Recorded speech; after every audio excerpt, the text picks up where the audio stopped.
Seriously. I don't want, I got to add some complexity to it now because it's starting to become easy. That's a thing. Tanya. Yes. Don't say anything, but I think there's somebody behind me. There is. Oh, crap. Someone got into the You didn't house. lock the door. Juno, what a terrible guard dog you are. Andy, how are you, man? Hey, how's it going? The back door was locked. I brought. You let him in. I let him in the front door. Yeah. I let him in the front door. This is entirely my fault. Hello, folks. It is Monday. It is 8 o'clock. And it's Monday at 8 o'clock. It is Mighty Monkeys Nerd World Weekly. I am your host. My name is Chris.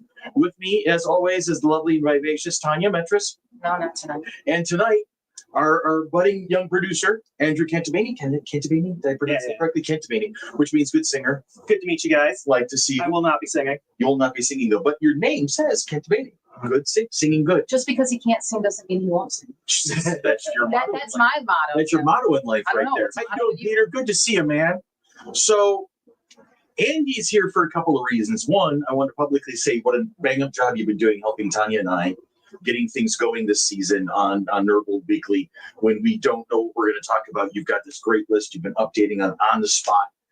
You've got all this great creativity. You've been such a big help to the convention on the programming team with Andy Sr. and everybody. So I just wanted to publicly just say thank you for everything you're doing for us. Oh man, I'm telling you, try my best. What a hell of a find it was when you came on board. No, get used to it. When I see good things happening, I want to say something about it. So we deal in a society these days where people are so good at saying, "Oh, you suck. Oh, you're wrong. Oh, you're wrong." But do we take the time to say, "Hey, here's what we're doing right. And my friend, you are helping us out and you're definitely doing it right." At least you don't ever see that in like fandom circles or anything like that. Oh, I know. I mean, that's the thing about fans.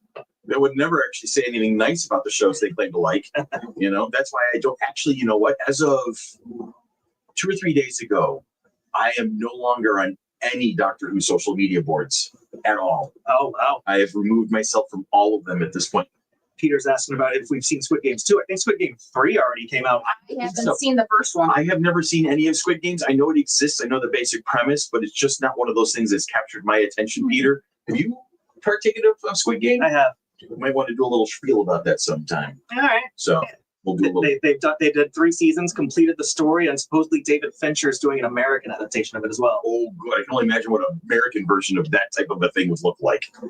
I think I'd rather watch Mr. Beast's games than Squid Games. At least there's definitely good money involved. An American version of Squid Game would probably look like a Trump rally. Anyway. It would. I said it. Yeah. Hello, Melissa. Anyway. All right. So another reason that Andrew is here with us this evening is that we are delving into territory that, frankly, Tanya and I don't have a lot of knowledge about. Nope. That would be the DC Comics character Peacemaker that has been brought to life by professional wrestling legend John Cena in Suicide Squad 2 and an already one season of the Peacemaker series, which was on HBO Max and is one of the last pieces from the DCEU. One of the last DC, and is now going to be one of the first pieces of the DCU under the auspices of James Gunn. Andrew, tell us a little bit about what you think of this whole thing. Well, I think it's an interesting choice for them to choose for their first TV show they're going to do. Mm-hmm. Peacemaker is a very obscure character from the comics. Right. You were saying it had a run before it ever became a movie character. It was only a 4-issue run back in the 80s? Yes, back in the 80s. In 1988, it was a 4-issue comic book miniseries. Jesus. I think you had something written down about that. Where was that? Yeah, right here. Peacemaker right 1 through 4. Peacemaker 1 through 4 by Paul Kupperberg and Todd Smith and Pablo Marcos. January 1988 to April 1988. I just want to point out, people, Dan, Brian, and I are Aquinas class of 88. So we were still in high school when this first 4 and only 4 Peacemaker comics had come out at the time. And we're old. I just want to make sure that everybody understands that. We're really freaking old. So therefore, that should tell you how long of a stretch of time that is. When DC made that comic, they've been sitting on the character, which they got in a larger purchase with Charlton Comics for 20 years before they even made that comic. Amazing. So the character is actually even older than that. So the character came around, in the 60s then? In the 60s, under a different publisher. Okay. Yes. Charlton Comics in 1966. In 1966. Was the character always kind of like a joke? No, like satirical like that, not at all. In the '60s, Charlton Comics, they played it pretty serious. He was just another superhero with a gun. He went world peace. And then the version that James Gunn is adapting, the 1980s DC Comics version, was like edgy late '80s comic with like Punisher vibes to it. Really? Yeah. Okay. Violence, mentally unwell, definitely trying to be a social commentary, but in a different kind of way. So like Quicksilver in MCU, Flash in the DCU, and we can have all these. So was Peacemaker the Punisher for the DC universe, or was that a different character? If I were to name a character that is the Punisher of the DCU, it would actually be the other major superhero character in his show, Vigilante, who's also played for laughs in the trailers we saw. Yeah, but who was also a very edgy, anti-heroic, mentally unwell character in the comics. Hey, I'm old too, Peter. You're only young once, but you can be immature all your life. That's how it works out, buddy. Don't worry about it. All right, so we've seen the two trailers, and so we're seeing this character as one of the bridges from the DCEU, the legendary Snyderverse, to now James Gunn's DCU. And you're saying it's an interesting choice. What would you have done for a first TV show in James Gunn's DCU? Well, there's probably two I would have gone for. The other one is actually going to be his second TV show. That's Lanterns. Coming out early next year. It's looking like a true detective crime drama. Yeah. I'm looking forward to that. That's kind of cool. But the other one I would have done, and I'm shocked hasn't been announced, is I would have done The Flash.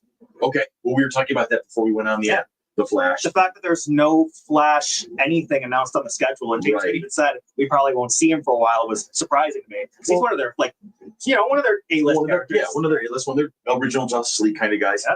But are we flashed out right now because of the CW universe with Grant Gustin, and then all of the issues with the movie, the movie Flash, Ezra Miller?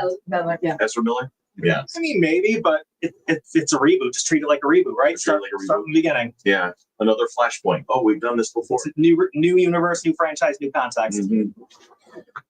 Well, we were talking a little bit before we came on air about it, and you were saying a little bit about it's interesting that Superman being followed by Peacemaker, and then what do we got here? We got early 26 Lanterns, and then Supergirl, and then Clayface. Yep. This does not feel like a standard kind of approach to a major house like DC. When you have the Justice League, when you have all these huge titular characters that are so iconic throughout all media, Lantern, Supergirl, and Clayface is what they're building the foundation on. Yeah. Where's the Batman? Where's Wonder Woman? Where's Aquaman? Are we burned out on these characters at the moment? Is that why we're taking a break from them, do you think?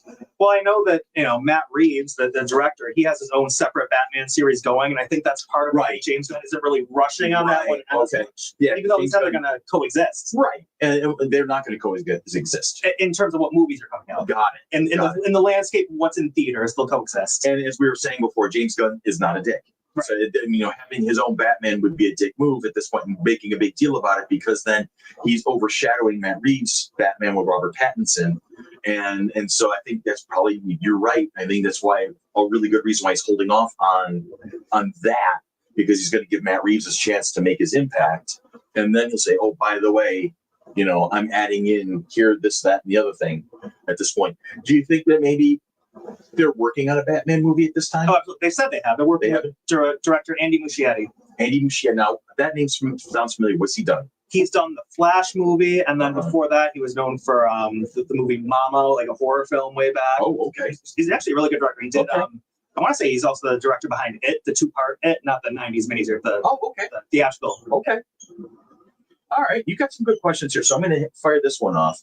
The two trailers have come out so far. You can find them on YouTube, and they're very easygoing to find. And they have some interesting tidbits to them. You see some different characters and whatnot. What did we think of the two trailers that have been released so far? Tanya, you have not said a damn thing so far. No, I haven't, because I've been looking at a lot of trivia. It kind of makes you go, do I want to go in and watch it, or do I want to wait for all the episodes to be dropped, then go in and watch it? Right. I don't know if I want to do it every week or whatever after watching the trailers. Right. I'm just I think the jury's still out on where I sit in regards to Makes sense. that. Makes sense. So how important is it that Peacemaker is the second live action project in the new DCU? What does it need to accomplish to justify its place as the second DCU entry? Could it shift or reinforce the tone set by Superman? I mean, based on the trailers, it definitely seems like it's going to have somewhat of a different tone. It still has that James Gunn style, very offbeat, but you can tell it's going to be a slightly different thing.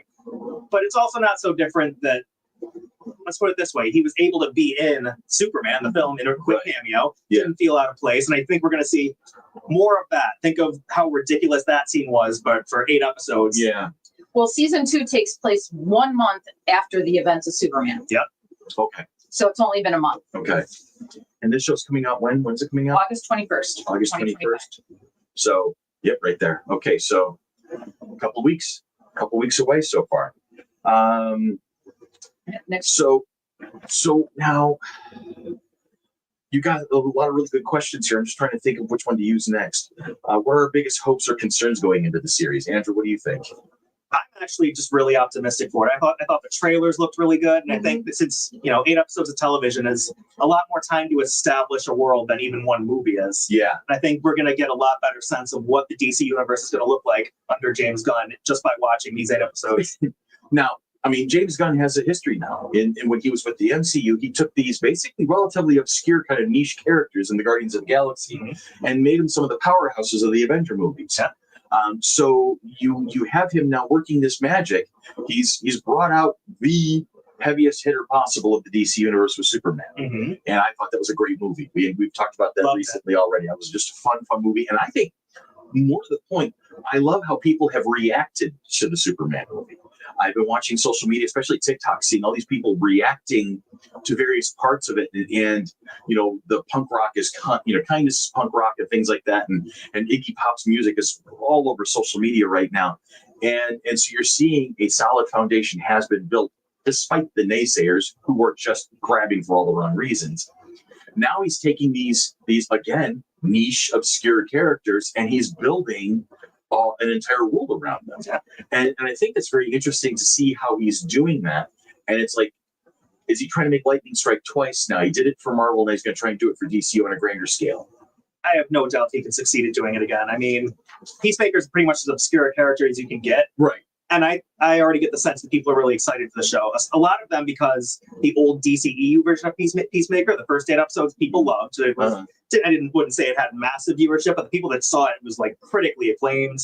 And you're going to get it's the same writer, the same showrunner, the same lead actor. You're going to get a lot of those people coming back for this version. Right. And on top of all the positive word of mouth, I think he's going to turn Peacemaker into another household name. So, who do you think is going to be the audience for this show? I mean, do you think John Cena is going to be bringing his wrestling fans, and they're going to have an expectation to this, or is it just going to be regular DC comic fans going, well, let's see what James got up his sleeve? I think it's more the latter. Okay. I mean, I don't really have much of a finger on the pulse of wrestling fandom. I don't know how much his fans. Neither do I, to be fair. I don't know how much It's his acting though. It is acting. 100%. My friend Paul, who It's I all went to scripted. college with, used to call professional wrestling comedy sudden, violent comedy.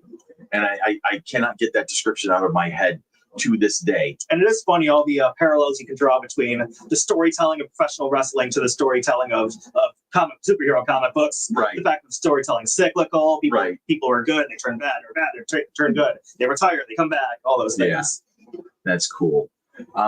So let's go over, I mean, we're looking forward to it, and we'll see it in 2 weeks. Now, do you have in our schedule a chance for us to kick back and say, okay, we watched it and here's what we think about it? Well, by the time Peacemaker is over, or this season at least, We're I'm sure on the con. Yeah, it'll be past the con. Will it be past the con? Yeah. Okay. It's going to be like October. Yeah. All right. So they'll be towards the probably the season, the mid-season And break. I may have it on a list of potential suggestions for the beginning of next season. Next season of Gurgle Weekly. Yeah.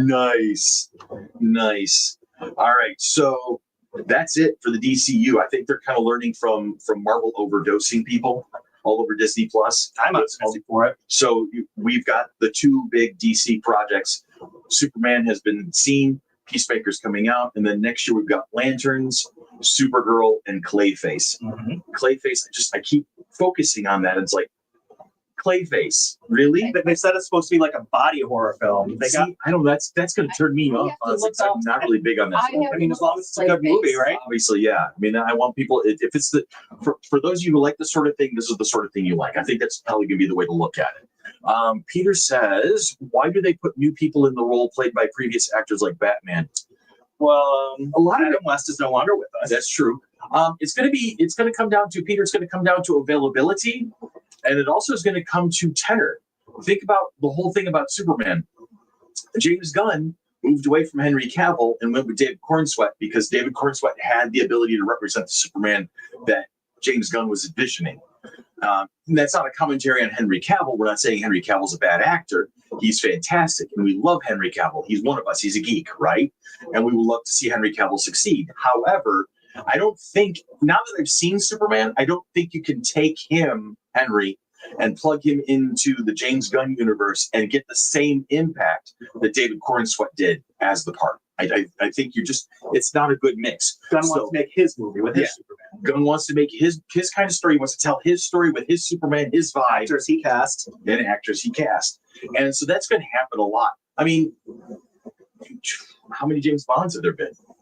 And does that lessen the impact of the character and the movies that have been made and the stories that have been told? No, it really doesn't. It's an evolution of the character, and the character has even gone through art changes over the years. So they all, even comic book characters, look different than they did 50, 60, 70 years ago. Just look at Peacemaker. Peacemaker, seriously.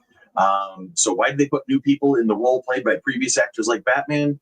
Because it just made sense for that to happen this way. I think it's probably the best way to look at it. Well, and if you think about like Bond, it's more of a title rather than an actual it's like the nom de guerre. The nom de guerre. I mean, in universe, they claim that until Daniel Craig came on, the character was one guy in universe. Right. But it was played by several different actors. Yeah. So like the part of Chris Frank has been played by 17 different people who haven't heard over the past 100 years. yes, because there's been a lot of Christopher Franks. The plumber that came to my house today to do a quick survey of He's like, oh, I met a Christopher. he met a Chris Frank. He met the Chris Frank that was the brother that was the black sheep of the family that I did the wedding for a couple years ago. Remember Nick and Katie when so my friend from high school, Cindy, her daughter Katie was finally getting married to her fiance Nick. They asked me to do the ceremony. Nick is a Frank. And I'm like, oh, cool. And so I meet all of these Franks, and they're like, you're Chris Frank? I'm like, yeah. I'm like, well, we know Chris Frank too, and we didn't like him. I'm like, oh, okay. But we like you. Okay, cool. Swing. There's Franks everywhere. Yeah. Here's the thing. I'm only blood related to 4. Mom, Dad, Jules Neaton. That's it. That's all I got left. There are really no other Franks I'm related to, unless they're hiding somewhere that they've told me. Which I wouldn't. In the multiverse. I wouldn't want to admit that I'm your family either. I get it, but actors should play the role more than once, just in my opinion.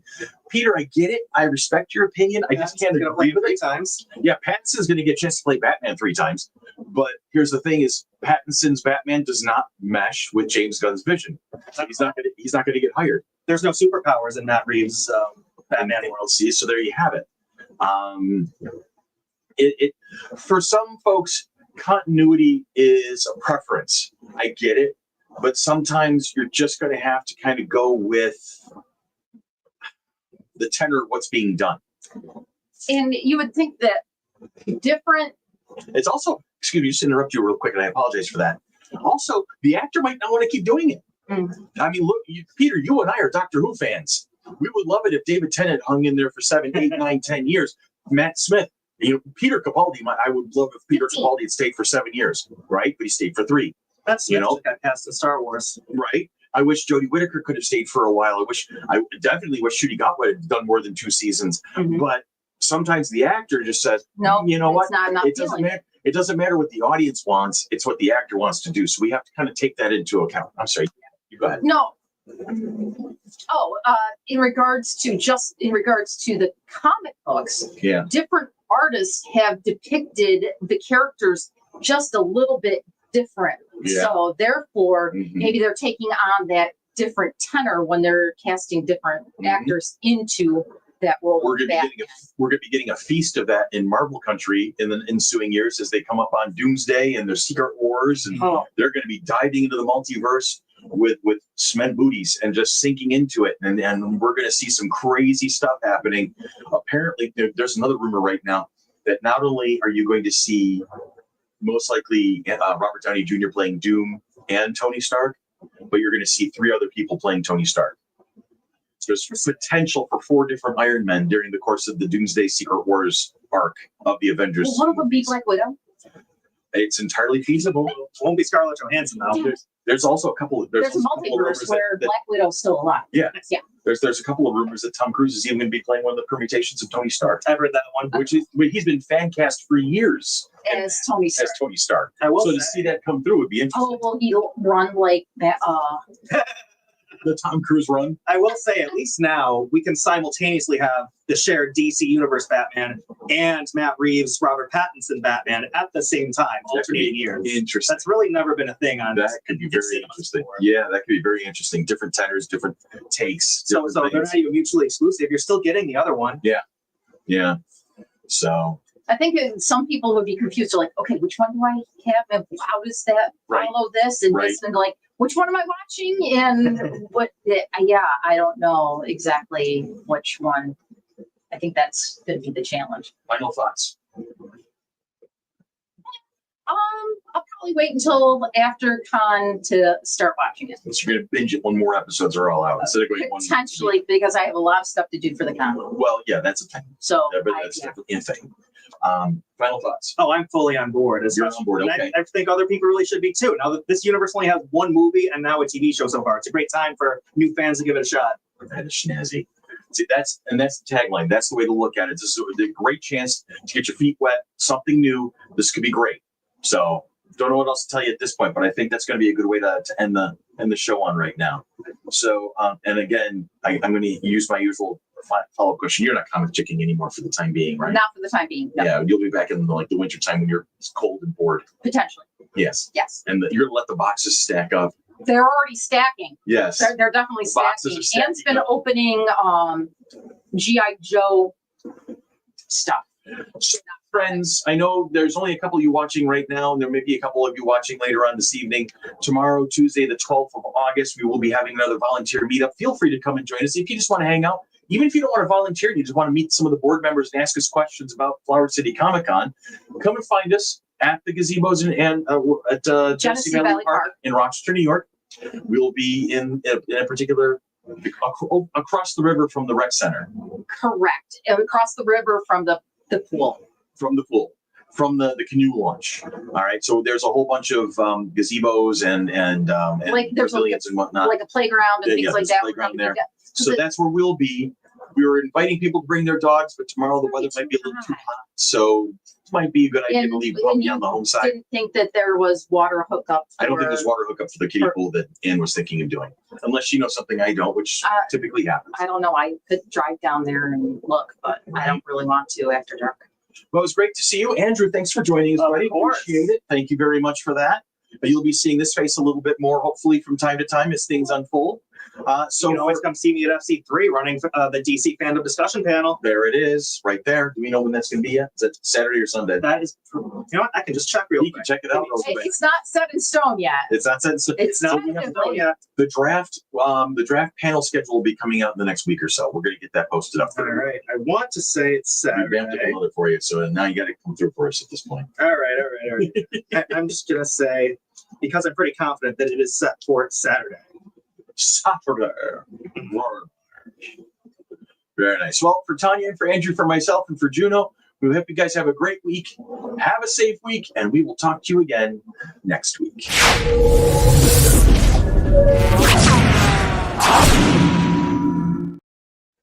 I gotta go now. Bye-bye.